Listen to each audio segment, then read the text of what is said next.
ବିବାହର 3 ବର୍ଷ ବିତି ଯାଇଥିଲା। ମୋର ପିଲା ହେବାକୁ ଯାଉଥିଲା। ଘରେ ସମସ୍ତେ ଖୁସି ଥିଲେ, କିନ୍ତୁ ମାଙ୍କର କିଛି କଥା ସନ୍ଦେହଜନକ ଥିଲା। କାରଣ ମୋ ସ୍ତ୍ରୀଙ୍କୁ ଡାକ୍ତର ଦେଖାଇବା ପାଇଁ ମୋ ମା ମୋତେ ଦେଉନଥିଲେ। ମୁଁ ବାହାରିଲେ ବି ସେ ମୋତେ ମନା କରିଦେଇ ମୋ ସ୍ତ୍ରୀଙ୍କୁ ସାଥିରେ ନେଇ ପଳାଉଥିଲେ। ଏସବୁ ମୋତେ କାହିଁକି ଅଜବ ଅଜବ ଲାଗୁଥିଲା। ଆଉ ଗୋଟିଏ ଘଟଣା ବି ମୋର ସନ୍ଦେହ ବଢ଼େଇ ଦେଉଥିଲା। ପ୍ରତିଦିନ ସନ୍ଧ୍ୟା ହେଲେ ସେ ଗୋଟେ ବ୍ୟାଗ ତାଙ୍କ ଶାଢ଼ୀ କାନିରେ ଲୁଚେଇ ନେଇ ଯାଉଥିଲେ। ଆଉ ଅଧଘଣ୍ଟା ପରେ ନିଜ ଶାଢ଼ୀ କାନିରେ ଲୁଚେଇକି କ'ଣ ସବୁ ନେଇକି ଆସୁଥିଲେ। ଆଉ ତାର କିଛି ସମୟ ପରେ ସେ ସୁପ୍ ନେଇ ମୋ ସ୍ତ୍ରୀଙ୍କୁ ଦେଉଥିଲେ। ଯେତେବେଳେ ସେ ସୁପ୍ ମୋ ସ୍ତ୍ରୀ ପିଉଥିଲେ, ତାଙ୍କ ଚେହେରାରେ ଅଦ୍ଭୁତ ପରିବର୍ତ୍ତନ ଦେଖାଯାଉଥିଲା। ମୋର ସନ୍ଦେହ ବଢ଼ିଲା। ଦିନେ ଯେତେବେଳେ ଲୁଚି ଲୁଚି ମାଙ୍କ ପଛେ ପଛେ ଗଲି, ସେ ଦୃଶ୍ୟ ଦେଖିକି ତ ମନରେ ଆସିଲା କି ତାହେଲେ ମୋ ମା ମୋ ସ୍ତ୍ରୀଙ୍କୁ କ'ଣ ଏମିତି ଜିନିଷ ପିଆଉଛନ୍ତି। 5 ବର୍ଷ ତଳର ଏହି ଘଟଣା ଯେତେବେଳେ ସାମ୍ନାକୁ ଆସିଲା, ପୁରା ସହରରେ ଚାଞ୍ଚଲ୍ୟ ଖେଳି ଯାଇଥିଲା। ତେଣୁ ପୁରା ଭିଡିଓ ଦେଖିବାକୁ ଜମା ବି ଭୁଲିବେନି। ଛତିଶଗଡ଼ର ଇରାପୁର ଗାଁଟିରେ ଶିକ୍ଷିତ ପରିବାର କହିଲେ ଆମେ 2ଟି ପରିବାର ଥିଲୁ। ଆମ ପରିବାରରେ ମୁଁ ବିକାଶ, ମୋ ସ୍ତ୍ରୀ ସୀମାଙ୍କ ସହିତ ମୋ ଭାଇ ଭାଉଜ ଓ ମୋ ମା ରହୁଥିଲେ। ବାବା ଆମକୁ ଶିକ୍ଷିତ କରେଇ ଏ ଦୁନିଆରୁ ବିଦାୟ ନେଇ ସାରିଥିଲେ। ମା ବି ପରିଶ୍ରମୀ ଥିଲେ, ଆଉ ସେତେଟା ଶିକ୍ଷିତ ନହେଲେ ବି ବୁଝିବା ସୁଝିବା ଲୋକ ଥିଲେ। ହେଲେ ଗାଁ ଲୋକଙ୍କ ଭିତରେ ଏବେ ବି ଅନ୍ଧବିଶ୍ୱାସ ଭରି ରହିଥିଲା। ଏମିତିରେ ମୋ ବିବାହକୁ 3 ବର୍ଷ ବିତିଗଲାଣି, କିନ୍ତୁ ଏବେ ଯାଏଁ ମୋର ପିଲାପିଲି ହୋଇନଥିଲେ। ଆଉ ସେଥିପାଇଁ ମା ଏବେ ମୋ ସ୍ତ୍ରୀଙ୍କୁ ନିନ୍ଦା କରିବା ଆରମ୍ଭ କରିଦେଇଥିଲେ। ମା କହୁଥିଲେ, 3 ବର୍ଷ ହେଇଗଲାଣି, ତମେ ଦୁହେଁ ଯାହା କରିବା କଥା କଲ, ଏବେ ଘରେ ଗୋଟିଏ ପିଲା ଦରକାର। ମୁଁ ନିଦରୁ ଉଠିବା ବେଳକୁ ମୋ ପତ୍ନୀ ସୀମା ପାଖରେ ନଥିଲେ। ମୋତେ ଟିକେ ଅଡୁଆ ଲାଗିଲା, କାହିଁକି ନା ଆଜି ଯାଏଁ ଏମିତି ହୋଇନଥିଲା କି ମୁଁ ଉଠିବା ବେଳକୁ ସୀମା ନଥିବେ। ମୁଁ ଉଠିବା ପରେ ସେ ମୋ ସହିତ କଥା ହେବା ପରେ ଯାହା କରୁଥିଲେ। କିନ୍ତୁ ଆଜି ମୁଁ ରୁମରେ ଏକୁଟିଆ ଥିଲି, ଆଉ ସେ କୁଆଡେ ପଳାଇଥିଲେ। ମୋତେ ବଡ଼ ଅଜବ ଲାଗିଲା। ଯେତେବେଳେ ମୁଁ ବାହାରକୁ ଆସିଲି, କେହି ବି ନଥିଲେ। ମାଙ୍କ ରୁମ୍ ଦେଖିଲି, ମାଙ୍କ ରୁମ୍ ବି ବାହାରୁ ବନ୍ଦ ଥିଲା। ଘରେ ବିଲକୁଲ ସୁନସାନ ଥିଲା। ଘରେ ଏମିତି ମାହୋଲ ଦେଖି ମୁଁ ଟିକେ ଚିନ୍ତାରେ ପଡ଼ିଗଲି। ମନକୁ ପାପ ଛୁଇଁଲା, କାଳେ କାହାର କିଛି ହୋଇଯାଏନି ତ। କିନ୍ତୁ ଏମିତି କିଛି ହୋଇନଥିଲା। କିଛି ସମୟ ଯାଏଁ ମୁଁ ଏପଟ ସେପଟ ହେବା ପରେ ଘର ଭିତରକୁ ମା ଓ ସୀମା ପଶିଲେ। ସେମାନେ ପଶିବା କ୍ଷଣି ପଚାରିଲେ କି ତମେ 2 ଜଣ କୁଆଡେ ପଳାଇଥିଲ? ସୀମା ମୁଣ୍ଡ ଟିକେ ତଳକୁ କରିଦେଲେ, ଆଉ ମା ନ ଚାହିଁକି ବି କହିଲେ କି ପୁଅ, ଆଜି ତତେ ଏକ ଏମିତି ଖୁସି ଖବର ଦେବି ଯେ ତୁ ନାଚି ଉଠିବୁ, ଭଗବାନଙ୍କର ପାଦ ତଳେ ପଡ଼ିଯିବୁ। ସେଇଟା ତ ମୋ ମାଙ୍କର କହିବା କଥା ଥିଲା, କିନ୍ତୁ ମାମଲା କିଛି ଅଲଗା ଲାଗୁଥିଲା। ମୋ ମା ବହୁତ ଖୁସି ଲାଗୁଥିଲେ, କିନ୍ତୁ ଶାଶୁ ବୋହୂଙ୍କ ମିଜାଜରେ ଅନେକ ଫରକ ଥିଲା। ସୀମା ଯେତିକି ଚିନ୍ତିତ ଥିଲେ, ମୋ ମା ସେତିକି ଖୁସି ଥିଲେ। ମୋ ହୃଦୟରେ ଗୋଟିଏ କମ୍ପନ ଆରମ୍ଭ ହେଲା। ମୁଁ ଟିକେ ଖୁସି ହୋଇଗଲି, କିନ୍ତୁ ମୋ ସ୍ତ୍ରୀ ସୀମାଙ୍କ ଚେହେରାରେ କିଛି ବି ଖୁସି ନଥିଲା। ସେ ତ ତାଙ୍କ ମୁଣ୍ଡ ତଳକୁ କରି ଛିଡ଼ା ହୋଇଥିଲେ, ଆଉ ବହୁତ ଚିନ୍ତିତ ଲାଗୁଥିଲେ। ସେଠୁ ମୁଁ ତାଙ୍କୁ ପଚାରିଲି କି ସୀମା କ'ଣ ହେଲା, ତମେ ଖୁସି ନୁହେଁ କି? ସେ ଟିକେ ଲାଜେଇ ଗଲେ, କିନ୍ତୁ ଲାଜ ଅପେକ୍ଷା ତାଙ୍କ ଚିନ୍ତା ଅଧିକ ଜଣା ପଡୁଥିଲା। ସେ କିଛି କହିଲେନି, କିନ୍ତୁ ତାଙ୍କ ଚେହେରା ଦେଖିକି ମୁଁ ଜାଣି ଦେଇଥିଲି କି ମାମଲା ଆଉ କିଛି। ମୁଁ ବି ଚିନ୍ତାରେ ପଡ଼ିଗଲି। ମୁଁ ତାଙ୍କ ପଛେ ପଛେ ରୁମକୁ ଗଲି। ସେ ବାଥରୁମକୁ ଚାଲିଗଲେ, ଆଉ ମୋ ସହିତ କଥା ବି ହେଲେନି। ଏମିତି ମୁହଁ ବୁଲାଉଥିଲେ କି ଯେମିତି ମୁଁ ତାଙ୍କର ଅପରାଧୀ। ତାଙ୍କର ଏମିତିକା କଥା ମୋତେ ପସନ୍ଦ ଆସୁନଥିଲା। ଆଉ ଏତେ ବଡ଼ ଖୁସି ସମୟରେ ତାଙ୍କୁ ଗାଳି ଦେବା ପାଇଁ ବି ଚାହୁଁନଥିଲି। ମୁଁ ଚୁପଚାପ ତାଙ୍କୁ ଅପେକ୍ଷା କଲି। କିଛି ସମୟ ପରେ ସେ ବାହାରକୁ ଆସିଲେ। ତାଙ୍କୁ ପଚାରିଲି କି ତମେ କ'ଣ ଖୁସି ନୁହଁ କି? ସେ କହିବାରେ ଲାଗିଲେ କି ମୁଁ ବହୁତ ଖୁସି, ତମେ ଖାଲିଟାରେ ଏତେ ଚିନ୍ତା କରୁଛ। ସୀମାଙ୍କ କଥାରେ ବିଶ୍ୱାସ ତ କରିଗଲି, କିନ୍ତୁ ତାଙ୍କ କଥା ମୋ ଭିତରେ ରହିଗଲା। ମୁଁ ବୁଝିପାରୁନଥିଲି ସୀମାଙ୍କୁ କ'ଣ କିଛି କଥା ଖରାପ ଲାଗିଛି କି? ସୀମା ଏବେ ବି ଚୁପ୍ ରହୁଥିଲେ। ଏହା ଭିତରେ ମା ଆସି କହିଲେ କି, ପୁଅ ମତେ 10,000 ଟଙ୍କା ଦେ। ଡାକ୍ତର କହିଛନ୍ତି କି ପୁରା 9 ମାସ ବୋହୂକୁ ମଟନ ସୁପ୍ ପିଆଇବାକୁ। ଆଉ ଯେବେ ଯାଏ ସେ ମଟନ ସୁପ୍ ନ ପିଇଛି ସେ ସୁସ୍ଥ ସବଳ ହୋଇପାରିବନି। ଦେଖିଲୁ ସେ କେମିତି ଥକି ଯାଉଛି ସବୁ କାମରେ, ଆଉ ତାର ରକ୍ତ ବି କମ ଅଛି। ଯେତେବେଳେ ଯାଏ ମଟନ ସୁପ୍ ନ ଖାଇଛି ମୋଟା ହେବନି। ଏଥିପାଇଁ ମୁଁ ଭାବୁଛି କି ତା ପାଇଁ ମଟନ ନେଇ ଆସିବି, ଆଉ ସୁପ୍ ବନେଇକି ତାକୁ ପୁରା 9 ମାସ ପିଆଇବି। ତାପରେ ଯାଇ ପେଟରେ ଥିବା ପିଲା ସୁସ୍ଥ ସବଳ ହୋଇ ଜନ୍ମ ନେବ। ମାଙ୍କ କଥା ଶୁଣି ଅଜବ ତ ଲାଗିଲା, କାରଣ ମା କେମିତି ପୁରାପୁରି ବଦଳି ଯାଇଥିଲା। ଆଗରୁ ତ ସେ ଏତେ ଯତ୍ନ ନେଉନଥିଲା, କିନ୍ତୁ ଏବେ କହୁଥିଲା କି ବୋହୂ ତୁ ଆରାମ କର, ମୁଁ ସବୁ କରିଦେବି। ତାଙ୍କର ଏମିତି କଥାରେ ମତେ ବି ଆଶ୍ଚର୍ଯ୍ୟ ଲାଗୁଥିଲା, କାରଣ ସେ ଆଗରୁ ଏତେ ଗୁରୁତ୍ୱ ଦେଉନଥିବା ବେଳେ କାହିଁକି ଏତେ ଗୁରୁତ୍ୱ ଦେଉଛନ୍ତି। ମତେ ମାଙ୍କ କଥା ଅଜବ ଲାଗୁଥିଲେ ବି ମୁଁ ନଜର ଅନ୍ଦାଜ କରୁଥିଲି। ସେଠୁ ମୋ ମା ମୋଠୁ 10,000 ଟଙ୍କା ନେଇ ବଜାରକୁ ପଳେଇଲେ। ସେ ବଜାର ଯିବା ପରେ ମୁଁ ସୀମାଙ୍କ ସହିତ କଥା ହେବାକୁ ଚେଷ୍ଟା କଲି, କିନ୍ତୁ ସେ ଅଜବ ଭାବରେ ବ୍ୟବହାର କରୁଥିଲେ। ଲାଗୁଥିଲା ସେ ଯେମିତି ମତେ କିଛି ଲୁଚାଉଥିଲେ, ନହେଲେ କିଛି କହିବାକୁ ହିଁ ଚାହୁଁନଥିଲେ। ସକାଳ ଯାଇ ସନ୍ଧ୍ୟା ହେଲା, ଘରକୁ ମା ଆସିଲେ। ସେ ବ୍ୟାଗ ଭିତରେ କଳା ରଙ୍ଗର କିଛି ନେଇକି ଆସିଥିଲେ। ଯେତେବେଳେ ପଚାରିଲି କି ସେଇଟା କଣ, କହିଲେ ପୁଅ ମାଂସ ନେଇକି ଆସିଛି ସୀମା ପାଇଁ। କିନ୍ତୁ ମୋତେ ଲାଜ ଲାଗୁଛି କହିବା ପାଇଁ ଯେ ଏବେ କାହିଁକି ମୋ ମା ଟିକେ ସ୍ୱାର୍ଥପର ଓ ଚାଲାକ ଦେଖେଇ ହେଉଥିଲେ। ତାଙ୍କର ପ୍ରତି କଥାରେ ଏବେ ସନ୍ଦେହ ଭରି ରହିବା ପରି ଲାଗୁଥିଲା। ମୁଁ ଚୁପ୍ ହୋଇଗଲି। ମା ସେ କଳା ରଙ୍ଗର ଜିନିଷକୁ ନେଇ ଫ୍ରିଜର ଉପର ଭାଗରେ ରଖିଲେ, ଆଉ ମତେ ପୁରା ମନା କରିଦେଇଥିଲା କି ସେ ମାଂସ ଯେମିତି ଆଉ କିଏ ନ ଖାଆନ୍ତି, ସେଇଟା କେବଳ ସୀମା ଖାଇବ। ତମମାନଙ୍କ ପାଇଁ ଅଲଗା ମାଂସ କରିଦେବି। ସୀମାର ଯତ୍ନ ଭଲରେ ନେବାକୁ ପଡିବ, ନହେଲେ ଲୋକ କଣ କହିବେ। ମାଂସ ଫ୍ରିଜରେ ରଖିବା ପରେ ସେ ସମସ୍ତଙ୍କୁ କହିଦେଇଥିଲେ କି ଏ ମାଂସ କିଏ ବି ଖାଇବେନି, କେବଳ ସୀମା ଖାଇବ। ଡାକ୍ତର କହିଛନ୍ତି। ମାଙ୍କର ଏହି କଥାରେ ମୋର ତ ବିଶ୍ୱାସ କି ଭରସା ବି ନଥିଲା, କାରଣ ମା ବି କେବେ ମହଙ୍ଗା ସାମଗ୍ରୀ ଆଣିନଥିଲେ, ଆଉ ସେ ସେହି ମାଂସକୁ ମହଙ୍ଗା ବୋଲି କହି ରଖିଥିଲେ।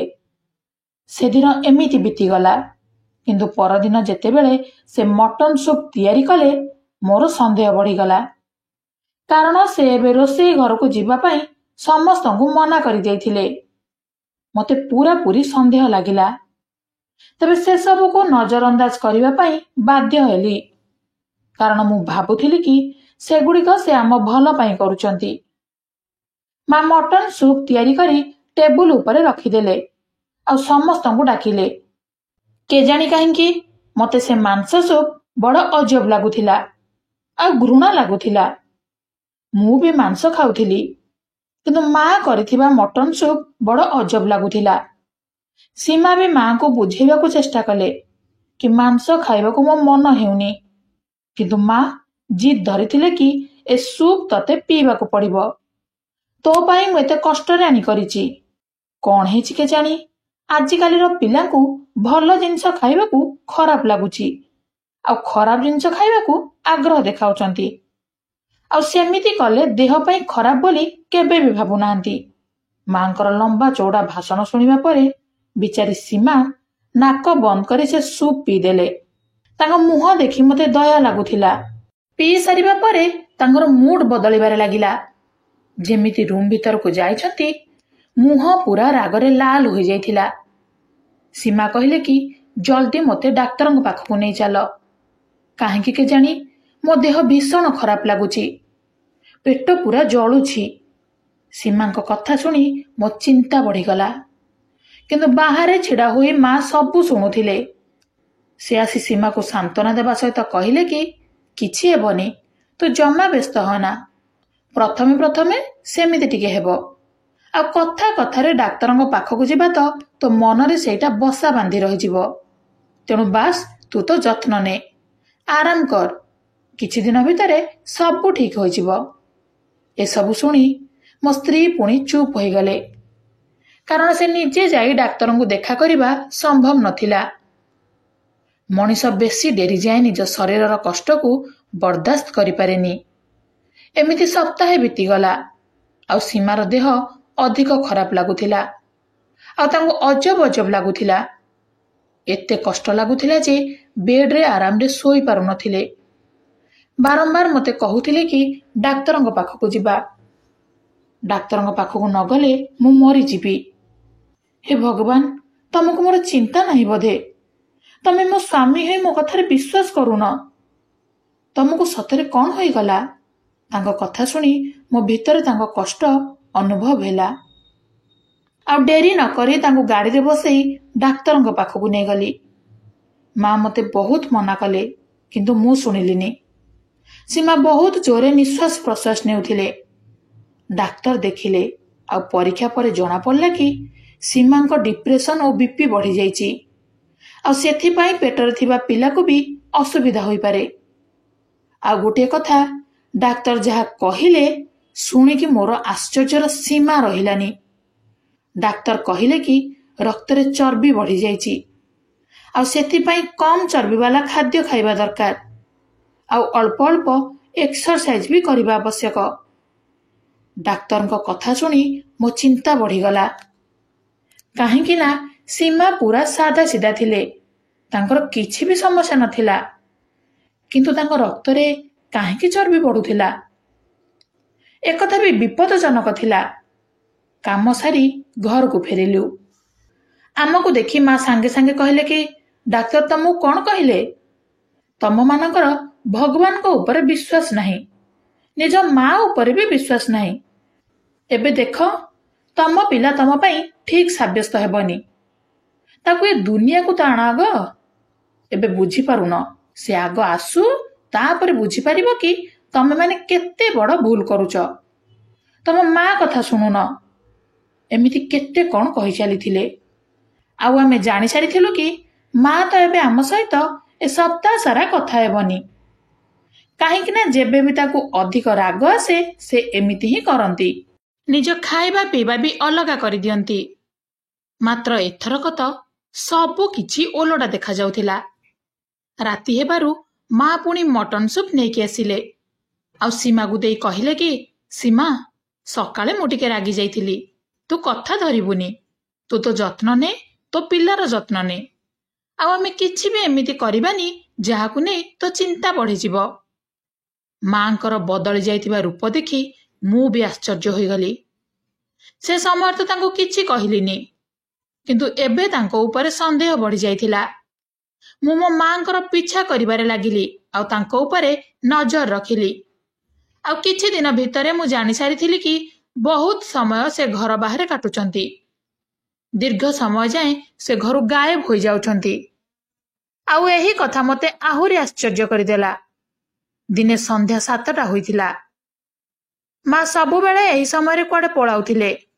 ଆଜି ବି ସେ ତାଙ୍କ ରୁମକୁ ଗଲେ, ଆଉ ଅଳ୍ପ ସମୟ ଭିତରେ ଏକ ଛୋଟ ବ୍ୟାଗ ନେଇ ବାହାରକୁ ବାହାରିଗଲେ। ଆଉ ସେ ବ୍ୟାଗକୁ ନିଜ ଶାଢ଼ୀ କାନିରେ ଘୋଡ଼େଇକି ନେଇକି ଗଲେ। ଆଉ ଯିବା ବେଳେ ବି ବାରମ୍ବାର ପଛକୁ ବୁଲି ଅନାଉଥିଲେ କି କାଳେ କିଏ ତାଙ୍କୁ ଦେଖି ନେଇନି ତ। ଘରୁ ବାହାରି ଯିବା ପରେ ସେ ବ୍ୟାଗକୁ ଖୋଲିଲେ, ଆଉ ସେଥିରୁ ଏକ ଅଲଗା ରଙ୍ଗର ଓଢ଼ଣୀ କାଢ଼ି ପିନ୍ଧା ଶାଢ଼ୀ ଉପରେ ପକାଇଦେଲେ। ଆଉ ସେଇଟା ପୁରା ଲାଲ ରଙ୍ଗର ଥିଲା। ସେଠୁ ମା ପାଦ ଚିପି ଚିପି ଯିବାକୁ ଲାଗିଲେ। ମୁଁ ବି ମାଙ୍କର ପିଛା କରିବାକୁ ଲାଗିଲି। ପିଛା କରି କରି ବହୁତ ବାଟ ପଳେଇଲି, ପାଖାପାଖି 3-4 କିଲୋମିଟର। ମା ବି ଜୋର ଜୋର ଚାଲୁଥିଲେ। ଆଉ ଅଳ୍ପ ସମୟ ପରେ ସେ ଗୋଟିଏ କୁଡ଼ିଆ ଭିତରେ ପଶିଲେ। ଆଉ ମୁଁ ଯେତେବେଳେ ଲୁଚିକି ଦେଖିଲି, ସାମ୍ନାର ଦୃଶ୍ୟ ଦେଖିକି ତ ମୋ ପାଦ ତଳୁ ଯେମିତି ମାଟି ଖସିଗଲା।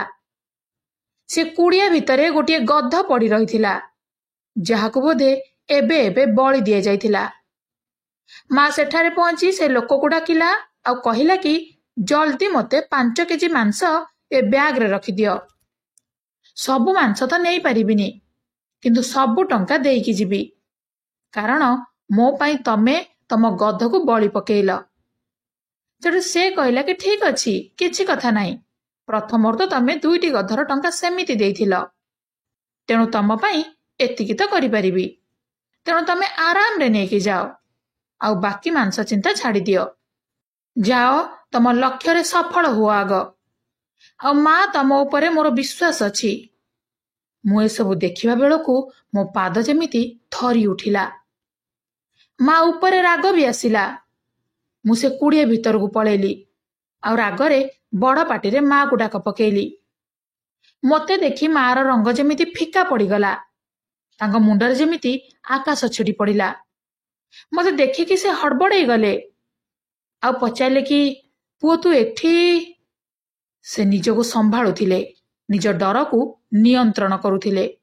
ସେ ଘଟଣାସ୍ଥଳରେ ହିଁ ଧରା ପଡ଼ିଯାଇଥିଲେ, ତେଣୁ ତାଙ୍କ ମୁଣ୍ଡ ତଳକୁ ହୋଇଯାଇଥିଲା।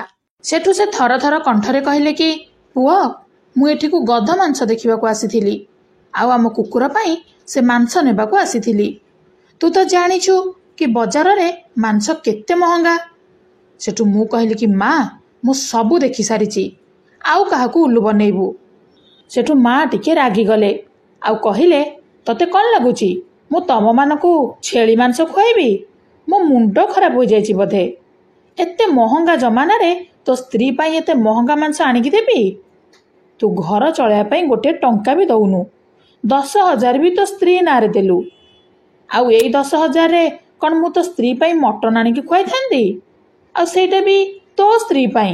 ମୁଁ କ'ଣ ପାଗଳ? ତତେ ଲାଜ ଲାଗୁନି? ମା କଥା ଶୁଣିକି ମୋ ମୁଣ୍ଡ ଗରମ ହୋଇଗଲା। କହିଲି, ମା, ଏମିତି କ'ଣ କହୁଛ? କେବେ ତମକୁ ଟଙ୍କା ଦେବାକୁ ମନା କରିଛି? ତମେ ଯାହା କରୁଛ ତମ ଘୃଣା ପାଇଁ, ଆଉ ଏଥିରେ ମୋର କି ସୀମାର କିଛି ଭୁଲ ନାହିଁ। ଭଗବାନଙ୍କୁ ଡରୁନ ବୋଧେ? ତମେ ଯାହା କଲ ଆଉ କହିଲ, ସେ ବିଶ୍ୱାସ କାହାର ନଥିଲା କି ତମେ ଏମିତି କରିବ ବୋଲି। ନିଜ ଭୁଲ ମାନିବା ବଦଳରେ ମା ମୋ ଉପରେ ରାଗୁଥିଲେ। କହୁଥିଲେ କି, ପୁଅ, ଏବେ ଦେଖ ଭଗବାନ ତତେ କେମିତି ଦିନ ଦେଖାଉଛନ୍ତି। ତୋ ସ୍ତ୍ରୀ ଯେଉଁ ପିଲା ଜନ୍ମ କରିବ ସେ ଗଧ ପିଲା ହୋଇଥିବ। ମୁଁ ତାକୁ ଗଧର ମାଂସ ଖୁଆଇଛି। ତମ ଉପରେ କେବେ ଭଗବାନଙ୍କର ଅଭିଶାପ ପଡ଼ିଲା? ତୁ ତୋ ମାକୁ ଭୁଲ ସାବ୍ୟସ୍ତ କରୁଛୁ। ମୁଁ ତ ତା ଭଲ ପାଇଁ ଏସବୁ କରୁଥିଲି, ଆଉ ତୁ ମଝିରେ ରୋକ ଲଗେଇ ଏ ତପସ୍ୟା ଭଙ୍ଗ କରିଦେଲୁ। ମୁଁ ତ ପ୍ରଥମ ସନ୍ତାନ ଭିତରେ ଶକ୍ତି ଆଣିବାକୁ ଚାହୁଁଥିଲି, କିନ୍ତୁ ତୋର କ'ଣ ଅଛି? ତୋର ତ ତୋ ସ୍ତ୍ରୀ ଆଉ ପିଲାଙ୍କ ଚିନ୍ତା, ତୋ ମା ଚିନ୍ତା ତୋର ଜମା ବି ନାହିଁ। ଏମିତି କେତେ କ'ଣ କହି ସେ ସେଠାରୁ ପଳେଇଲେ। ମୁଁ ମାଙ୍କୁ ଟିକେ ରାଗିକି କହିଦେଇଥିଲି, କାଳେ ତାଙ୍କର ଅଭିଶାପ ପଡ଼ି ନ ଯାଉ। ମୁଁ ବି ମାଙ୍କ ପଛେ ପଛେ ଚାଲି ଆସିଲି। ଭିତରେ ଡର ଥିଲା କି ମୁଁ ଏ କ'ଣ କରିଦେଲି। ନିଜ ମା ସହିତ ଝଗଡ଼ା କରିଦେଲି। କ'ଣ କରିବି? ତାଙ୍କର ବି କାମ ସବୁ ଏମିତି କାହିଁ ଥିଲା। ମୋ ସହିବାର ସୀମା ବି ଚାଲି ଯାଇଥିଲା। ଏହା ଭିତରେ ମୁଁ ଘରେ ପହଞ୍ଚି ଯାଇଥିଲି, ଆଉ ଘରେ ପହଞ୍ଚିବା ବେଳକୁ ମୋ ସ୍ତ୍ରୀଙ୍କର କଷ୍ଟ ଆରମ୍ଭ ହୋଇଯାଇଥିଲା, ଆଉ ସେ କଷ୍ଟରେ ଚିଲ୍ଲାଉଥିଲେ। ମୁଁ ତାଙ୍କ ଅବସ୍ଥା ଦେଖିପାରୁନଥିଲି, ତେଣୁ କାଳ ବିଳମ୍ବ ନ କରି ତାଙ୍କୁ ହସ୍ପିଟାଲ ନେଇଗଲି। ମୋ ମା ସାଥିରେ ଥିଲେ। ସେ ନିଜ ଭୁଲ ପାଇଁ ଲଜ୍ଜିତ ହେବା ବଦଳରେ ଏବେ ବି ନିଜ କଥାରେ ଅଟଳ ଥିଲେ।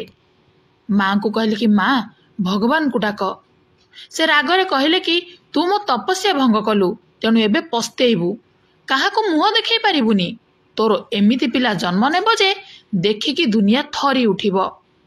ମୁଁ ତ ସବୁବେଳେ ଏକଥାକୁ ଡରୁଥିଲି କି ମାଙ୍କ ଅଭିଶାପ ପଡ଼ି ନ ଯାଉ। ସେଦିନ ମୋତେ ପ୍ରଥମ ଥର ପାଇଁ ଅନୁଭବ ହେଲା କି ଭଗବାନ ବି ନ୍ୟାୟ କରନ୍ତି। ଭଗବାନ ବି ତାଙ୍କର ଶୁଣନ୍ତି ଯିଏ ଅଧିକାର ଆଉ ନ୍ୟାୟର କଥା କୁହେ।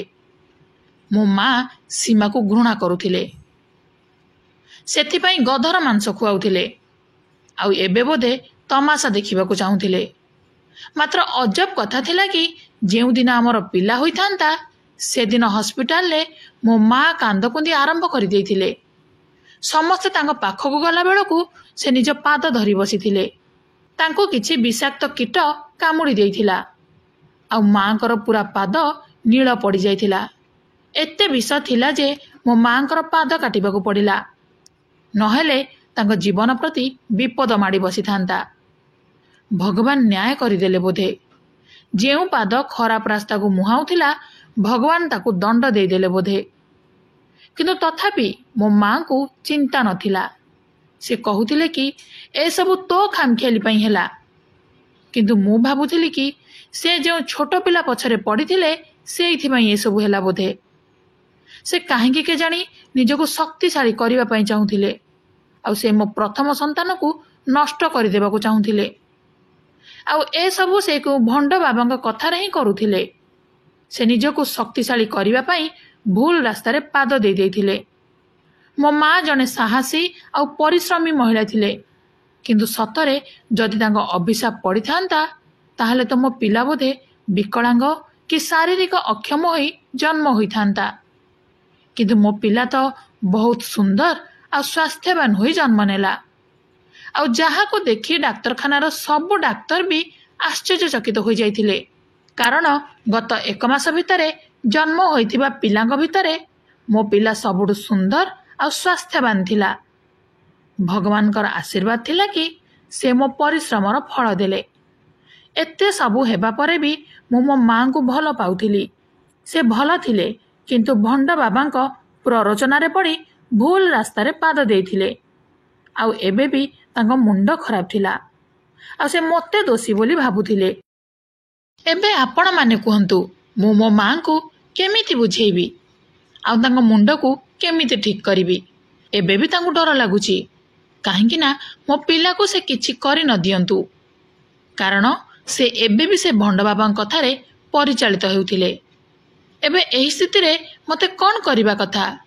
କ'ଣ ମୋ ମାଙ୍କୁ ଏକୁଟିଆ ଛାଡ଼ିଦେବା କଥା, ନା ଆଉ କ'ଣ କରିବା କଥା? ମୁଁ ପୁରା ଚିନ୍ତାରେ ଅଛି। ଆପଣଙ୍କ ମତ ମୋ ପାଇଁ ପୁରା ଗୁରୁତ୍ୱପୂର୍ଣ୍ଣ, ତେଣୁ କମେଣ୍ଟ ବକ୍ସରେ ନିଶ୍ଚୟ ଜଣାଇବେ। ଭିଡ଼ିଓ ଭଲ ଲାଗିଥିଲେ ଲାଇକ୍ ସେୟାର କରିବା ସହିତ ଆମ ଚ୍ୟାନେଲ ସିକ୍ରେଟ ଷ୍ଟୋରିକୁ ସବସ୍କ୍ରାଇବ୍ କରିଦେବେ। ଧନ୍ୟବାଦ।